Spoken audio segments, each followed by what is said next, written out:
Oiga, ya están aquí conectadas las tres personalidades con las que vamos a charlar esta noche, así que voy a dejarme de preámbulos para presentarlos.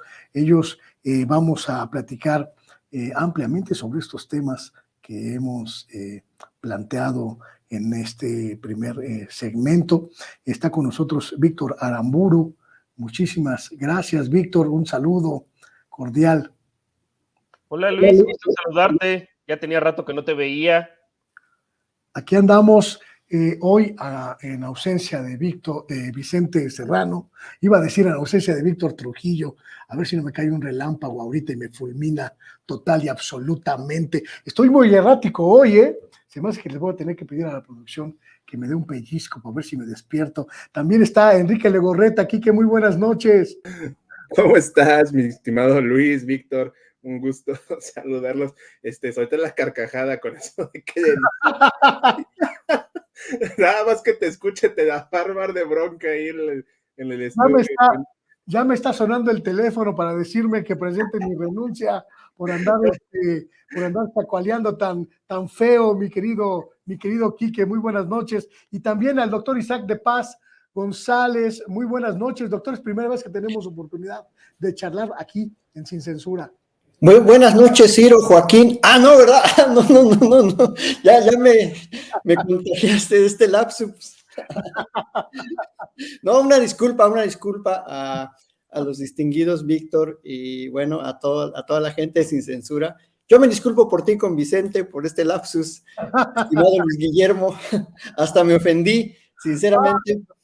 Sí, no, al rato me van a confundir a mí con no sé quién, mejor ni quiero decir. Estamos en Sin Censura, por favor. Es un lapsus, no se preocupen, no pasa nada. No nos ha infiltrado la derecha. Estamos en vivo y en directo en Sin Censura, ¿ok? No se vayan, público, por favor. No vaya a ser que la gente comience a desconfiar de nosotros. No somos clones de nada ni de nadie, así que muy buena tarde-noche por allá.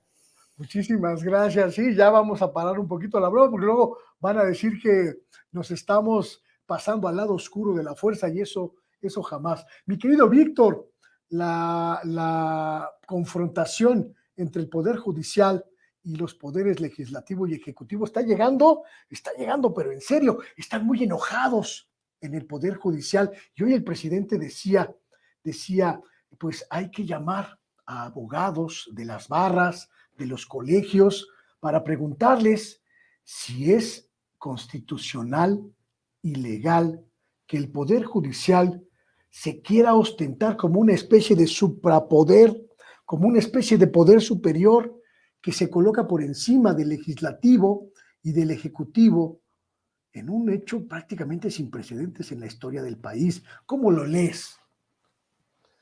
Pues justamente lo que está demostrándose a lo que, bueno, más bien en lo que acabó siendo ahorita el Poder Judicial, pues es el supremo poder conservador, ¿no? Algo así como lo que existía en la República Centralista ahí en el siglo XIX, inicio del siglo XIX, cuando llegan los conservadores al poder, justamente no precisamente de manera democrática, y establecen este poder que podía echar atrás pues cualquier resolución de los otros, incluyendo al legislativo. Así están actuando ahorita, pero bueno, de alguna forma, pues es una señal de que se está avanzando, que es el último reducto que le queda al conservadurismo. Para eso habían creado los órganos autónomos. Bueno, el Banco de México pues está conformado básicamente por puro graduado del ITAM. En la junta de gobierno ya cambió, en el caso de la burocracia no necesariamente, pero sí al menos de quienes dictan la política monetaria. Pasó lo mismo con el INE, ya lo perdieron y pues se fueron a trincherar en la UNAM para seguir cobrando algunos y sobre todo pues en el Poder Judicial, ¿no? Fueron colocando poco a poco a sus testaferros y pues ahí siguen. Y efectivamente, bueno, tú mencionabas el caso de los libros de texto de Chihuahua, pero hay varios, ¿no? El mismo ministro, Luis María Aguilar, pues es el que se ha hecho menso con lo que debe Ricardo Salinas Pliego, ¿no? Con todos los impuestos que no ha pagado en al menos una década. También no es ninguna casualidad, por ejemplo, que Gutiérrez Ortiz Mena, pues haya sido el administrador de grandes contribuyentes de Felipe Calderón y de Enrique Peña Nieto. así como que sea un gran jurista, pues no está ahí precisamente por esos méritos, está justamente como portero para que los oligarcas, pues, en algún momento en el cual se les hiciera pagar impuestos, pues estuvieran ahí para cachar goles. Es el mismo caso del ministro que hace jetitas, Lainez Potisek, que también en su momento fue el procurador fiscal tanto de Felipe Calderón como de Enrique Peña Nieto. No está ahí por ser un gran jurista y tener una trayectoria, incluso dentro del propio Poder Judicial, sino pues está también ahí para atrapar goles, ¿no? Y defender más bien a la oligarquía. Entonces, pues esa es la labor, es el último reducto que tienen. Obviamente, pues muy bien pagados, con muy buenas prebendas. Vamos, pues, ni siquiera diría yo prebendas, porque no es que en tanto que siquiera las utilicen. O sea, la cantidad que tienen para, por ejemplo, para gastos en comilonas es inmoral. O sea, no, ni comiendo caviar diario se lo acabarían.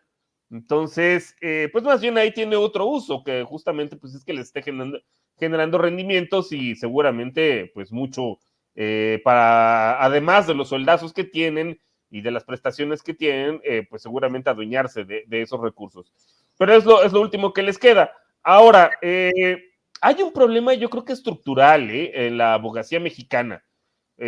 Ahora que decía el presidente que habría que preguntarle a las barras y colegios de abogados, es muy probable que le den la razón al Poder Judicial, porque al Poder Judicial Federal, porque no son solamente pues estos ministros, ¿no? Sino es en general, creo que hay un problema a nivel nacional, pero en particular, bueno, aquí en la Ciudad de México y con estos colegios y estas barras que a lo mejor tiene que ver con la formación, porque pues es algo que son redes que se van tejiendo y vamos, transminan, no solamente es son los puros poderes judiciales como tales, sino es también pues una red de componendas y de conocidos y de tráfico de influencias que se extiende muchas veces hacia estas otras instituciones que uno pensaría que están fuera del poder judicial, pero forman parte de los poderes fácticos. Entonces no nos extrañe que si uno les pregunta, les den la razón a estas personas. O sea, yo creo que es un problema ahí que va a tomar generaciones incluso cambiar, ¿no? Digo, sí, efectivamente se requiere el plan C.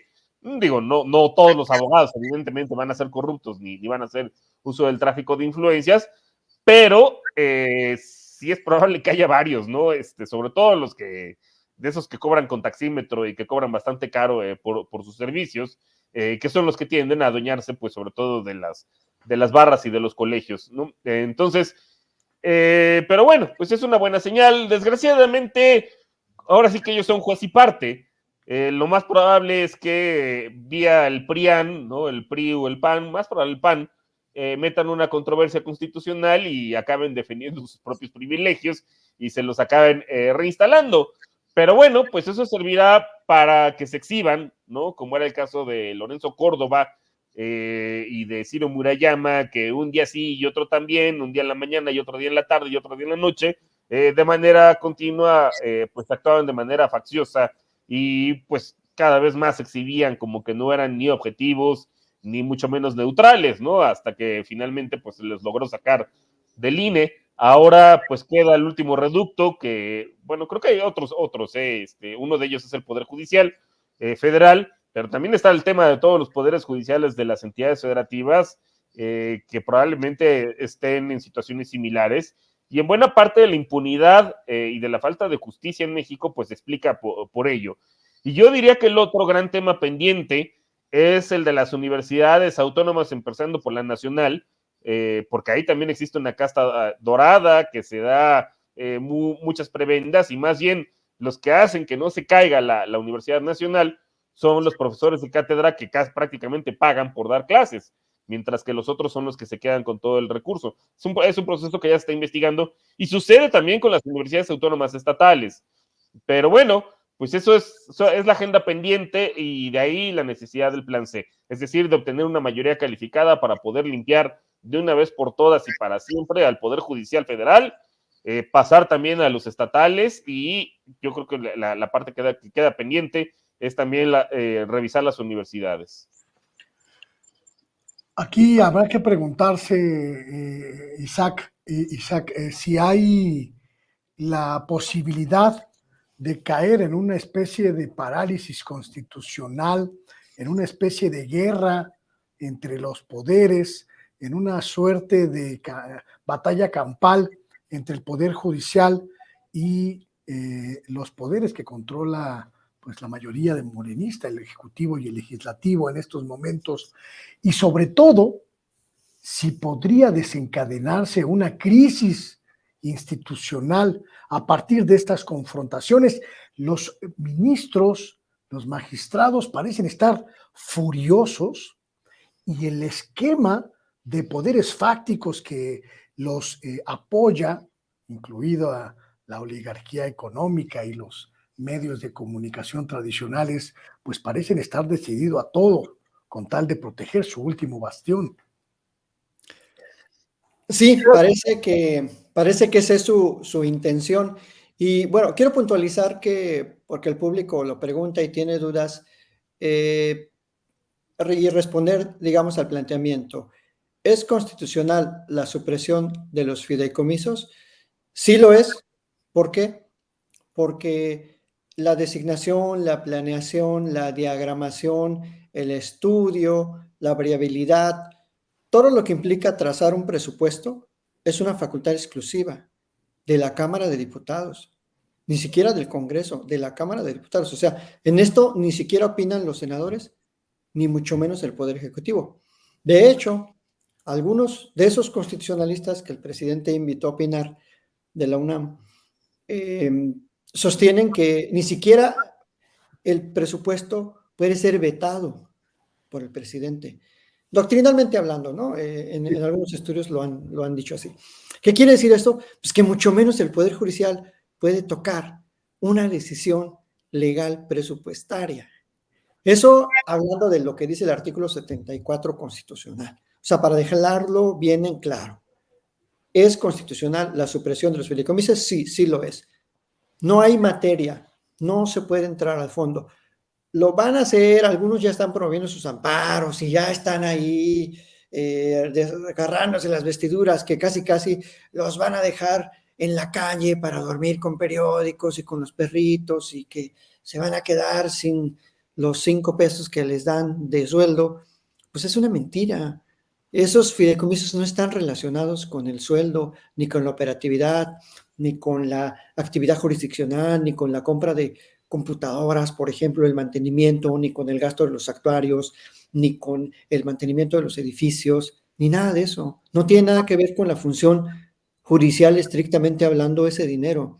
Ese dinero tiene que ver con privilegios, con prebendas, con gastos de otra naturaleza, que ni siquiera los disfrutan todos los trabajadores, los disfruta una élite, que son alrededor de, ¿qué serán? Unos 2.500 trabajadores, jueces, juezas, magistrados y ministros de la Corte, haciendo un número más o menos por número de juzgados y de tribunales colegiados que hay, pues no corresponde entonces a una violación a la independencia judicial, como ellos dicen.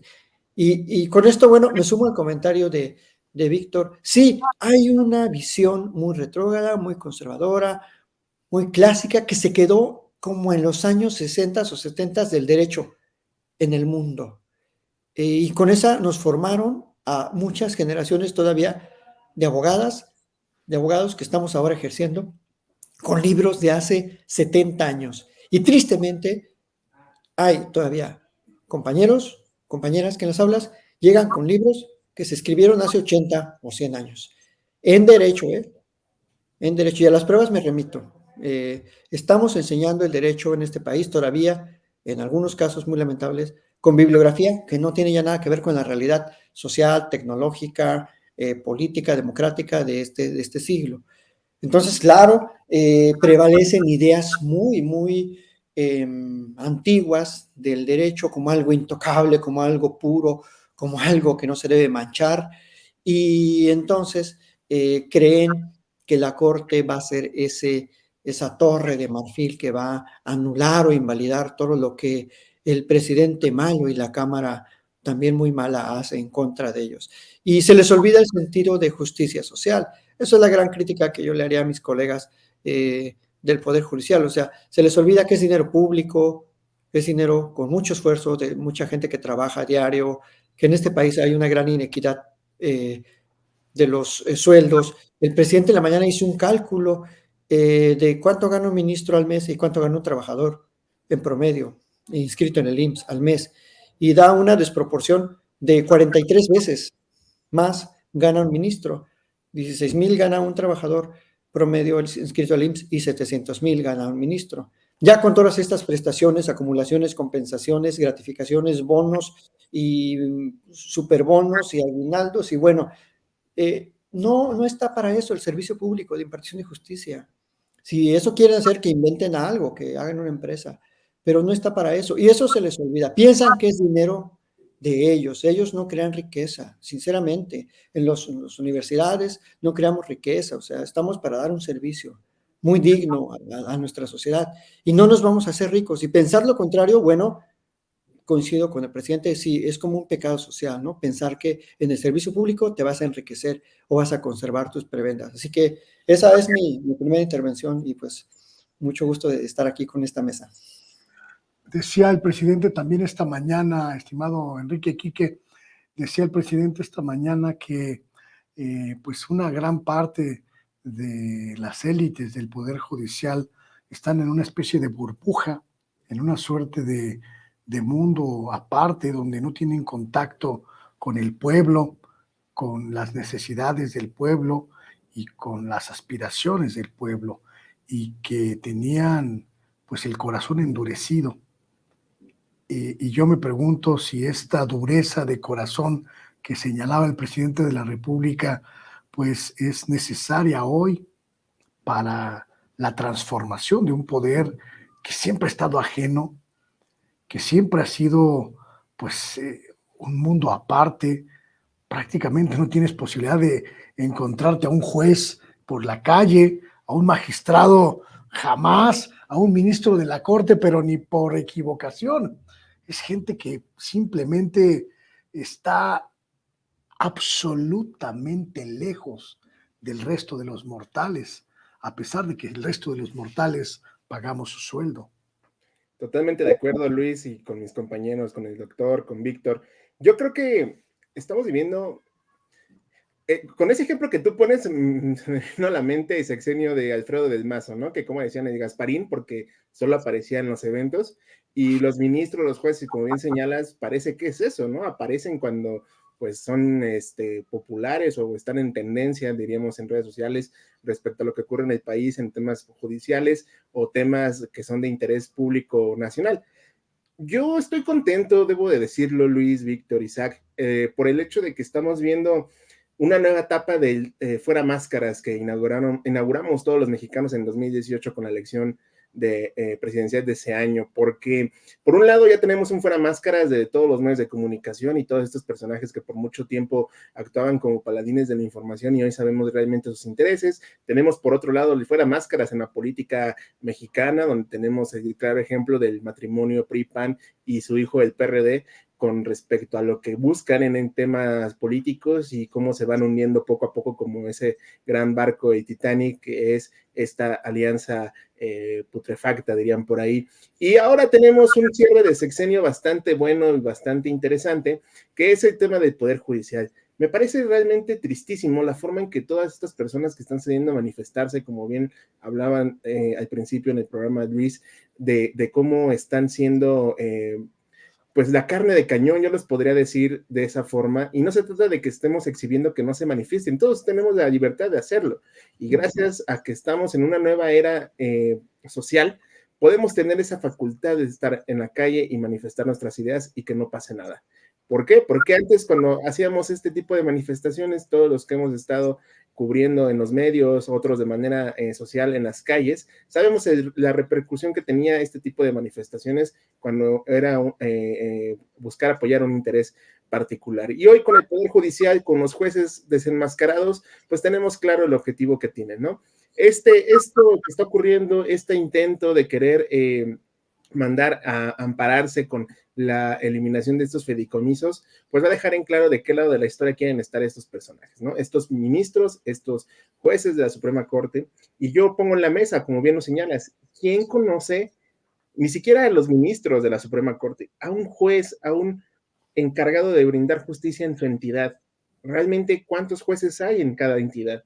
Eso es algo que también como sociedad tenemos que empezar a ir descubriendo y ponerlo en la mesa y pedir que se respete la justicia que socialmente por más de 100 años hemos querido tener en este país y que no se ha podido lograr. ¿Por qué? Porque este poder lo controlan las élites, y tú lo decías muy bien, Luis, el poder de las élites de este ente federal, este ente de justicia de la nación, pues deja muy en claro que todos ellos se manejan en un mundo en Felicilandia, yo le pondría, ¿no? Por ahí dicen que una novela, el mundo de Caramelo, porque parece que ellos creen que la justicia en este país está perfecta, no le pasa nada, no le duele nada. La realidad no es así. ¿Cuántos casos no hemos escuchado de que gente que va a pedir justicia por un problema o una situación en la que se está enfrentando y terminan o extorsionándolos, chantajeándolos o pagando para que sucedan las cosas? Entonces, ¿de qué nos están hablando los ministros? ¿De que respetan la Constitución? Si, como bien lo decían ahí en el chat, ellos son los primeros en torcerla y no querer cambiar las cosas porque ellos creen que lo que se hacía antes estaba bien y lo que estaba bien antes hoy debe de seguir, y la cosa no es así. La cosa ya cambió, la situación económica, política y social y ahora de justicia en este país ha cambiado, y es momento de que la gente también comience a meterse más y a exigir que estos cambios lleguen a este tercer poder de la Unión, porque es importante que todos como los mexicanos que somos ya unos entes informados y que buscamos que se escuche nuestra voz, seamos partícipes de la toma de decisiones para elegir a quienes nos representan en este poder, en este tercer poder de la Unión.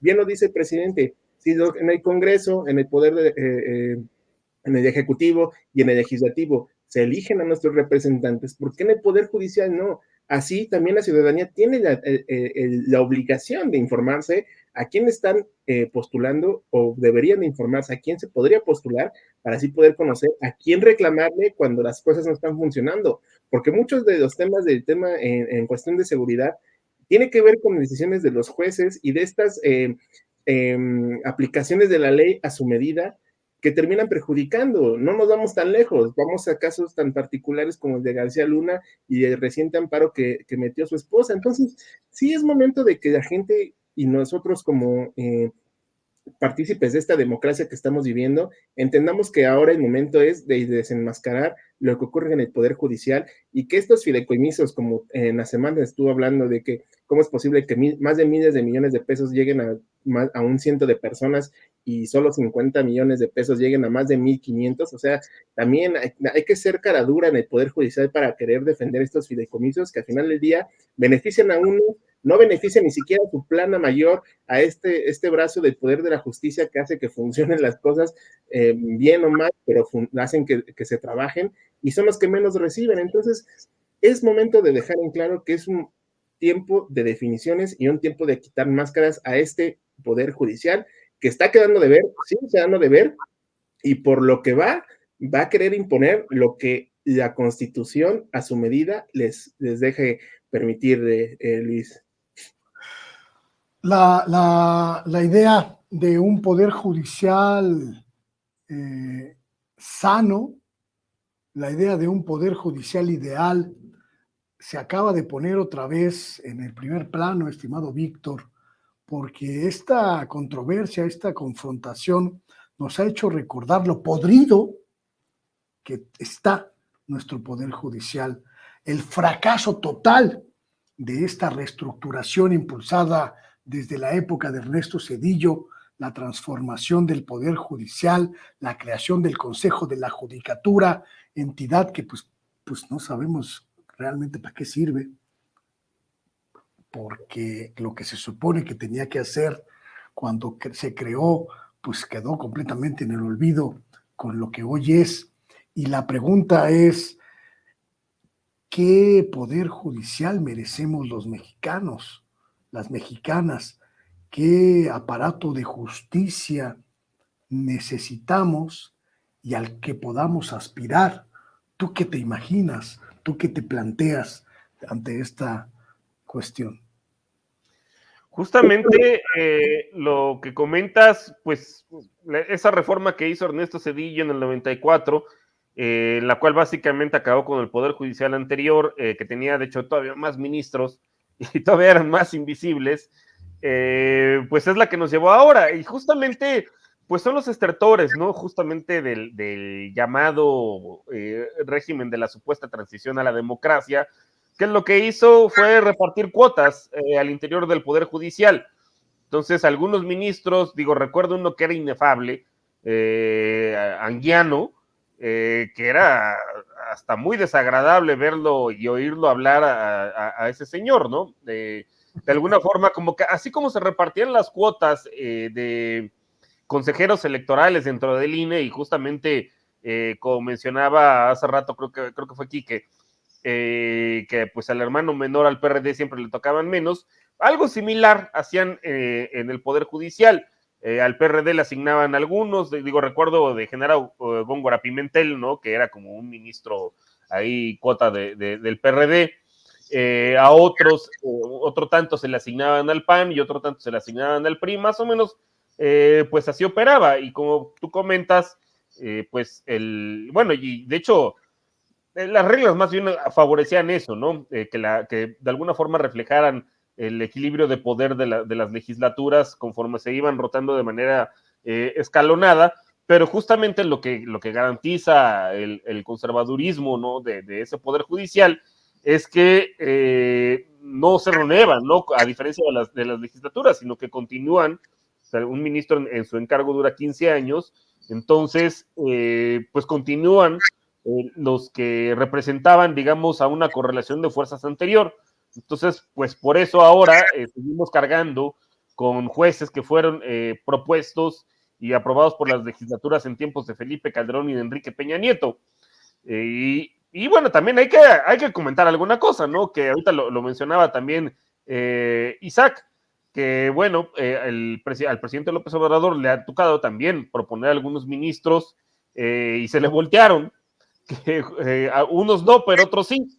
Y ese también es el riesgo, ¿no? Que una vez que se saben aislados de cualquier rendición de cuentas que tengan que hacer pues al pueblo, pues se sienten ya blindados pues, durante 15 años, teniendo bastante buenas prebendas y pues más bien cambian sus lealtades hacia, pues hacia los poderes fácticos en este caso.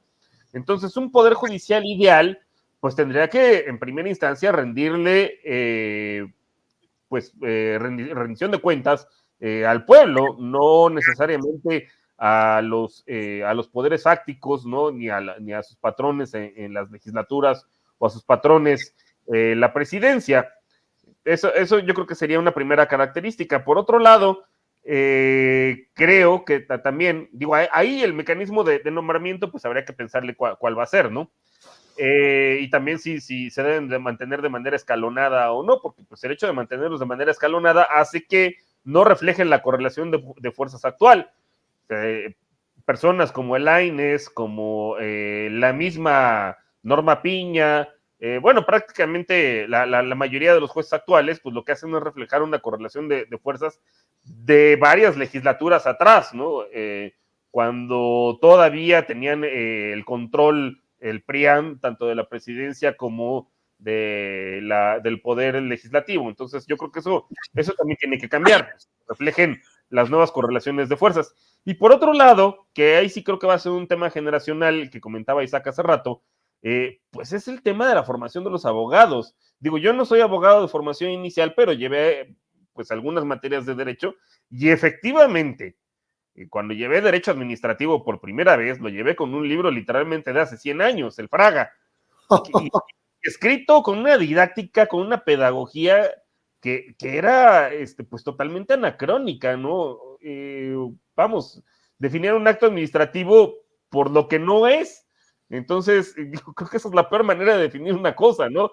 Es decir, bueno, pues una pluma no es un lápiz, bueno, a lo mejor sería lo sencillo, pero decir, bueno, no es una computadora, no es aire, no es una piedra, no voy a acabar nunca, ¿no? Definiendo las cosas por lo que no sé. Entonces, sí, también hay un tema que tiene que pasar, y por eso insisto, el tema de las universidades, pues por cambiar, ¿no? Porque también si uno ve la Universidad Nacional Autónoma de México, pues prácticamente siempre ha sido gobernada por las personas que vienen ya sea de la carrera de Derecho, del Instituto de Investigaciones Jurídicas o de la Facultad de Derecho y de la Facultad de Medicina, se la han rolado así, y pues eso incide de alguna forma. Vemos también el Instituto de Investigaciones Jurídicas, hace rato que lo mencionaban, y pues está lleno de gente pues cuyas lealtades están alineadas al Poder Judicial Federal y al antiguo régimen. Entonces, creo que ahí hay dos pendientes. Por una parte, bueno, pues que un nuevo Poder Judicial refleje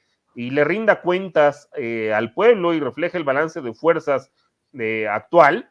Y por otra parte, creo que es algo que va a tomar más tiempo, pues formar a los abogados de otra manera, de una manera ética, en primer lugar, quizá con una noción más política también, no creer que el derecho es algo que se mantiene enquilosado y que no cambia a lo largo del tiempo, al contrario, las leyes lo que hacen es reflejar quién tiene en realidad el poder en la sociedad, y por eso nuestras leyes, las que no se han modificado todavía, pues son leyes que obedecen y que favorecen al antiguo régimen, no a la oligarquía, que es a quien tiene realmente el poder en este país, a los poderes fácticos.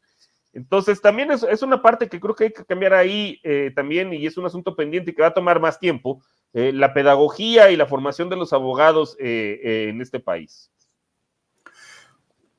Decíamos hace unos momentos, doctor Isaac de Paz, que las fuerzas alrededor del Poder Judicial se mueven para proteger los intereses, lo que suponemos, los intereses de la élite. Hace unos minutos, el exministro de la Corte, José Ramón Cosío, anunciaba pues lo que ya sabíamos que iba a ocurrir, lo que ya suponemos que va a ocurrir, la promoción de un juicio de amparo. Él le dice amparo para apoyar la defensa de los derechos laborales de los trabajadores de la Corte afectados por la supresión de los fideicomisos. Esto se puede convertir en una guerra jurídica, pero sobre todo se puede convertir en la guerra de interpretaciones de las leyes. Y ya sabemos que quien lleva mano en la interpretación de las leyes es el Poder Judicial. ¿Hasta dónde puede llegar esto? Bueno, definitivamente la interpretación hegemónica la ha tenido el Poder Judicial y la Suprema Corte en particular, y esa era una interpretación a modo, muchas veces obsequiosa y parcial, sobre todo Luis Guillermo y Víctor, yo creo que también lo recuerda Luis Enrique y el público, que en las épocas de Calderón, de Fox, de Peña Nieto, había una visión en la Corte respecto de las decisiones presupuestarias y las decisiones económicas que intocaba, que mantenía estática la política presupuestaria, que no se atrevía a cuestionar la política presupuestaria, que decía que era una facultad soberana del Estado, sustentándose en el artículo 25 constitucional, y que por lo tanto no era sujeta de judicialización. Así lo dijo, entre otros casos, en las solicitudes de consulta popular que planteó en su momento el grupo político que apoyaba al presidente López Obrador y que intentó revertir la reforma energética, y la Suprema Corte echó para atrás el procedimiento de consulta. Dijo que era la pregunta contraria a la Constitución. Es decir, la pregunta era algo así como: ¿estás de acuerdo en que exista inversión privada en materia de recursos energéticos, hidrocarburos y minerales? Y la Corte a eso le pareció sumamente intrusivo en la política presupuestaria, en la facultad soberana del Estado. ¿Por qué hago este comentario y este recuerdo de qué dijo la Corte? Porque el ministro en retiro, José Ramón Cosío, está planteando que va a promover un amparo para apoyar los derechos laborales. Pero si estos fideicomisos no tienen que ver con los derechos laborales. O sea, no tiene nada que ver los derechos de los trabajadores, el pago, el estipendio, su salario está garantizado, no se les están reduciendo vacaciones, ni pues sus días de descanso, ni se les está reduciendo su aguinaldo. También deberíamos de reducirles su aguinaldo, pero bueno, eso es otro boleto a los ministros, ¿no? Pero no estamos hablando de una decisión, insisto, que esté fuera de la Constitución. Pues no va a proceder ese amparo, no procede, no existe el amparo contra el presupuesto, para acabar pronto, no existe una acción de amparo en contra del presupuesto público. ¿Por qué? No, pues si no sería una guerra, como tú dices, Guillermo, una guerra sin fin, porque entonces yo me voy a amparar, yo, Isaac de Paz, porque no le dieron suficiente dinero a mi universidad y mi universidad no me quiere aumentar el sueldo, o me voy a amparar porque no le dan dinero a mi universidad para que me paguen un viaje a las Bahamas, un viaje académico. O que no me paguen la comida en un restaurante de la Ciudad de México o en La Marquesa, ¿no? Me hacen que es donde me gusta. Y me voy a pagar por cualquier cosa. O sea, es absurdo. Pero no, yo creo que no es una guerra nueva, Luis Guillermo, no es una crónica de una guerra anunciada. Yo creo que es parte de hecho, el Poder Judicial en el 2018, cuando todavía no era presidente formalmente hablando, López Obrador, cuando ya había empezado la legislatura, promovieron como unos 7,000 amparos contra la ley de remuneraciones. Ni siquiera les habían descontado un centavo, medio centavo partido a la mitad, y ya se estaban amparando. Una tarde promovieron 500 amparos en el segundo circuito en Toluca. Entonces, ¿qué poder judicial necesitamos? Y voy a contestar esta pregunta, aunque no me la hiciste. Uno de contexto social, o sea, un poder judicial consciente de las desigualdades en México. Necesitamos jueces de contexto social. Eso incluso lo escribe el señor ministro Pardo Rebolledo. Le estoy hasta copiando su frase. No sé por qué a veces hay una disociación entre lo que escriben y lo que expresan y lo que piensan. No sé entonces cuál es el pensamiento a veces de la Corte. Porque si tú los vieras escribiendo lo que publican, vamos, dice uno, oye, estos hombres justos, o sea, necesitamos más de estos, ¿no? Para la Corte. Pero luego en sus acciones hay una disociación terrible y creo que no se les está quitando nada absolutamente. Yo lamento que haya tanta desinformación, que los colegas salgan a la calle, cuando muchas veces esos mismos trabajadores del Poder Judicial se burlan de la gente que protesta fuera de los juzgados. Muchas veces se burlan de, ay, ¿para qué vienen aquí a protestar afuera de la Corte? ¿Para qué protestan afuera del juzgado de amparo? Y ahora mira cómo es el karma en esta vida, que ahora ellos están protestando. Pero insisto, no, esta guerra judicial, esta batalla que anuncian, pues no va a llegar a ningún lado, porque no son sujetas esas decisiones de justiciabilidad. Aunque alguien me diga, es una facultad de la Corte. No es una facultad de la Corte darse su presupuesto. Es una facultad administrar el presupuesto que le asigna la Cámara de Diputados. Punto. Pero no es una facultad de ellos darse y crearse su presupuesto. Si no, pues fueran totalmente autónomos, no sé, y harían negocios y funcionarían como un Estado paralelo al Estado mexicano, porque tendrían independencia y autosuficiencia económica, etcétera, etcétera. Entonces, yo creo que efectivamente lo van a tratar de enrarecer en cuanto a este clima que se avecina, pero no va a llegar a mucho. Ahora, esos fideicomisos estaban ahí parados, estaban sin trabajar, y se nos está olvidando otra cosa. No los está usando esos fideicomisos el presidente para él. Él dice, a ver, ¿qué es más importante? ¿Que se continúe con estos privilegios o que 2 millones de niños y niñas en México tengan una bequita? ¿Qué es más importante? Incluso en materia de derechos humanos existe el interés superior del menor y existe el reajuste de los presupuestos en favor de un derecho que tenga mayor importancia. Y creo definitivamente que tiene mayor importancia y mayor peso los derechos de las infancias en México que los privilegios de una élite, repito, que hay en el Poder Judicial, no de todos los trabajadores, de la élite, de los de arriba, de los que mandan, de los que tienen chofer, de los que ganan al mes la pobretona cantidad de 160,000 pesos. Nada más eso ganan. Pobrecitos, ¿verdad? Que ganan bien poquito. Uy, hay días que no los gano. O sea, a ese nivel estamos. Y pues qué lástima, ¿verdad? Que no haya tantita conciencia social en esa élite del Poder Judicial. Leyendo este mensaje de José Ramón Cosío, que difunde en sus redes sociales, uno pensaría, mi querido Quique, que en el Poder Judicial están siendo sometidos a ataques armados, a ataques violentos, a tomas de edificios, a secuestros de ministros, de ministras, de magistrados. Dice, preocupado por la situación de violencia y por los ataques en contra de las personas integrantes del Poder Judicial al ejercer su legítimo derecho a la manifestación, dice el ministro, se promovió un juicio de amparo para apoyar la defensa de sus derechos laborales. A mí me queda muy claro, no sé a ti, Quique, la tergiversación, la manipulación son el eje del trabajo de gente como Cosío y el grupo al que pertenece. Totalmente de acuerdo, Luis.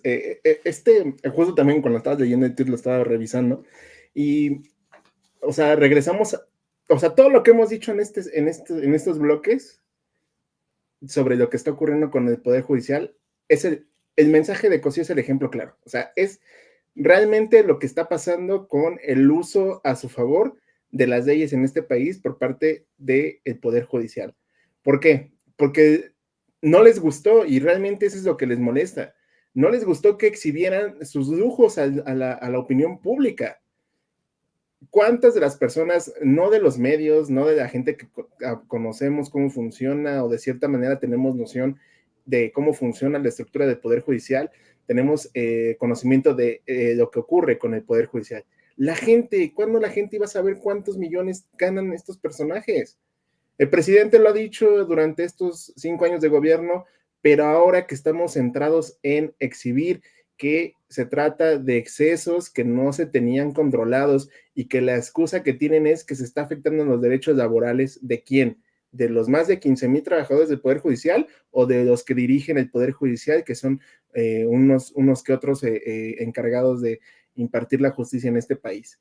Es que ese es el punto y es el tema central de toda esta discusión. Dejar a la opinión pública que se exprese de lo que está pasando en este Poder Judicial, que por mucho tiempo estuvo amparado por el poder político de este país y que hoy, como lo mencionaba en mi intervención anterior, con la transformación puesta en marcha, evidentemente iban a poner el grito, y lo que está haciendo Cosío, también un personaje que se ha convertido en un personaje, como bien lo decías tú, del ala oscuro del Poder Judicial, cuántos amparos no ha ayudado a promover para afectar a la actual administración, junto con Claudio X González. Es uno de los personajes que está detrás de todos estos ataques desde el Poder Judicial para detener ciertos avances que ha tenido la actual administración. Y esto que está diciendo y alertando de que se van a amparar para que no pierdan los fideicomisos, es la cereza en el pastel para dejar en claro la situación en que está el Poder Judicial de este país. Un Poder Judicial que se niega a los cambios, a la transformación interna que debe de tener, que se intentó con el anterior presidente de la Suprema Corte, fanático de Taylor Swift, que no pudo lograr nada, y que hoy dejan claro que el Poder Judicial lo único que está pretendiendo es mantener sus privilegios. No entienden que los privilegios ya no son de una élite. Los privilegios son para todos. Todos tenemos los mismos derechos y obligaciones. Y hoy, una vez más, el dinero, como dicen por ahí, el cochino dinero, es la puerta de la discusión de lo que está ocurriendo con esta problemática que se está viendo en el Poder Judicial. Se necesita la reforma, necesitamos que en el tema de las leyes de este país se reformen, y con el Poder Judicial de esta forma va a ser una pelea muy pesada para las autoridades, en este caso del Congreso de la Unión, buscar que se dé paso a este parón de privilegios excesivos, porque una cosa es tenerlos y tenerlos por ley, pero estas ya son, disculpen la palabra, marranadas del Poder Judicial con estos fideicomisos que al final del día, como en la semana decía el diputado de Morena, Hamlen Almaguer, solo están beneficiando a unos cuantos y es una ofensa a la ciudadanía mexicana, que aún cuando hay ejemplos en el gobierno federal donde se ha hecho corte de austeridad, estos personajes se sientan intocables, se sientan impunes y que sigan queriendo vivir con esos privilegios que por mucho tiempo se les permitió y que hoy no quieren soltar, Luis. Pues ahí está la discusión, seguiremos en este tema y seguiremos en este espacio reflexionando, pues lo que no van a escuchar, mi querido Isaac, con Ciro ni con todos esos a los que mencionamos al principio de la conversación, simplemente porque pues ellos pertenecen al equipo de defensa de todos estos truanes. Muchísimas gracias, caballeros. ¿Dónde podemos encontrar sus espacios, estimadísimo Víctor? Muchas gracias, Luis. Bueno, pues en primera instancia, normalmente por aquí en Sin Censura, los miércoles a esta hora, a las 7:15, más o menos, a 8:15, me encuentran también de manera mensual en la revista Sentido Común. De hecho, justo hoy acaba de salir mi columna plebeya, por si la quieren escuchar, ya está en Spotify, si la buscan así en columnas plebeyas, o la pueden leer en el sitio de la revista Sentido Común, también de manera mensual en el Dato Encerrado, en la misma revista. Y los sábados a las 4:30, lo más absurdo en los medios, por Capital 21, también lo encuentran en redes sociales, en YouTube, en Facebook y en Twitter, en la barra de opinión de Capital 21, y pues también en las cápsulas de Economía con Sazón, que salen todos los martes a las 11 de la mañana, y las encuentran ya sea en Capital 21 o en los diferentes redes sociales de Twitter, o X, o como se llame, Facebook, y ya sea en TikTok o en Instagram. Y bueno, pues muchísimas gracias, un gusto haber estado y coincidir por primera vez con Isaac y con Enrique, y pues ojalá sigamos coincidiendo por acá en este mismo espacio. Muchísimas gracias, Víctor. Isaac, muchísimas gracias, doctor. Ha sido un privilegio esta charla de esclarecedores conceptos sobre el Poder Judicial. Muchas gracias, pues un placer aquí estar en la mesa y muchas gracias sobre todo al público que estuvo bien atento, a María, a Jaime, a Luz, a toda la banda que está participando en el chat. Y bueno, pues yo nada más quería agregar que no, nadie lo va a decir porque nadie se atreve a cuestionar a ciertas élites. Y como dice Vicente, no, o sea, no van a morder la mano que les da de tragar. Eso es un hecho. Así que pues, ya que no está Vicente, yo lo digo, perdóname Vicente, ojalá que pronto regrese porque aquí estamos diciendo puras barbaridades, así que pues muchísimas gracias. A mí me encuentran ahí en Twitter y en mi canal de YouTube y pues en Contralínea también, ahí tengo algunos buenos ensayos constitucionales para que les echen un vistazo, los compartan y bueno, pues excelente tarde, gracias Víctor, gracias Enrique y pues sobre todo a ti Luis por la conducción, excelentísima noche a todos. Muchísimas gracias, como dicen por ahí, amén, amén a todo lo que comentas. Muchísimas gracias. Finalmente, Enrique Quique, gracias. No, pues muchas gracias a ustedes, Luis, a Víctor, al doctor Isaac. Como siempre, un placer estar en estas mesas aquí con la familia Sin Censura y como siempre recordarles nuestras redes sociales, @Regeneración MX, en Twitter, Facebook, Instagram y Telegram, ahí para que nos sigan en nuestro medio también de información, y mis redes sociales, @Enrique Lego, Lego al final con un 0 en lugar de O. Soy Enrique Lego en Facebook y en Instagram, Enrique Lego, y también ahí búsquenme en mi canal de YouTube para que sigamos en la conversación y estemos al pendiente de todo lo que ocurre con esta discusión que, ya lo vieron ustedes, va para largo y no pinta bien para el Poder Judicial y para sus ministros, así que hay que estar al pendiente e informados, como siempre, Luis Guillermo, y un gusto estar aquí con todos ustedes. Me confundió un poco tu fondo de pantalla, Quique. Pensé que estabas en la sesión de la corte, porque veo ahí muchos monigotes. Ojalá fueran esos los que nos dirigieran, estaríamos en mejores manos, mi querido Luis Guillermo. Un gustazo, como siempre, estar con ustedes, caballeros. Gracias por estos minutos con el auditorio de Sin Censura. Nos vemos muy pronto. A nombre de Vicente Serrano, gracias por su tiempo y por su conocimiento.